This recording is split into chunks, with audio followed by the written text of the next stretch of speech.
Think about it. A small island nation with no natural resources.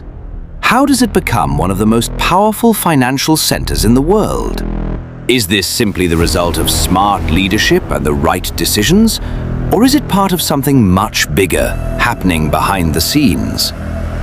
When we look at the story of Singapore today, what we see might be more than just a success story. When it gained independence in 1965, Singapore was a country struggling to survive. A tiny landmass, no natural resources, and surrounded by uncertainty. But right at that moment, something unusual began to happen.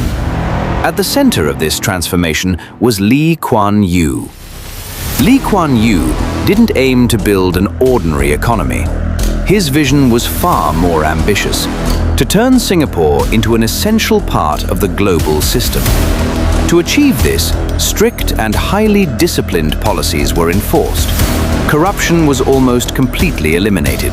The legal system was built on absolute trust, and foreign investors were given strong protection. We can call Singapore the Switzerland of Asia.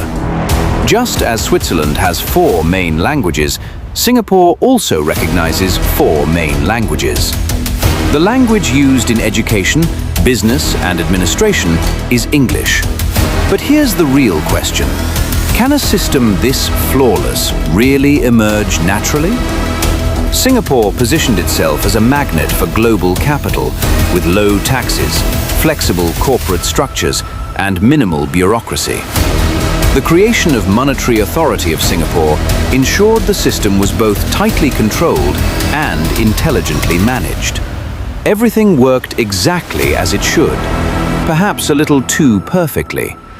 In a short time, the world's biggest financial giants established a strong presence there.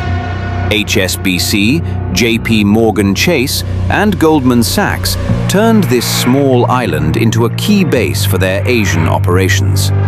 This wasn't just an inflow of capital, it was a shift in the center of global finance. For years, that role belonged to Hong Kong, but rising political tensions and changing dynamics pushed major players to look for a new safe haven. And interestingly, Singapore was already fully prepared when that moment came. Coincidence? Or perfect timing?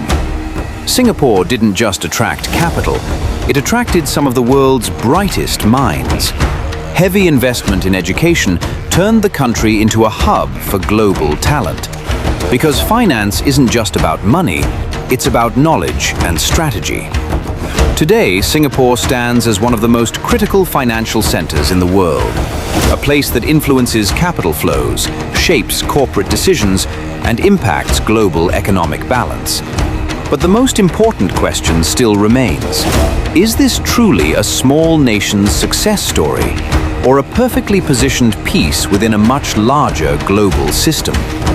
Because sometimes, the most perfect systems are the ones designed from the very beginning.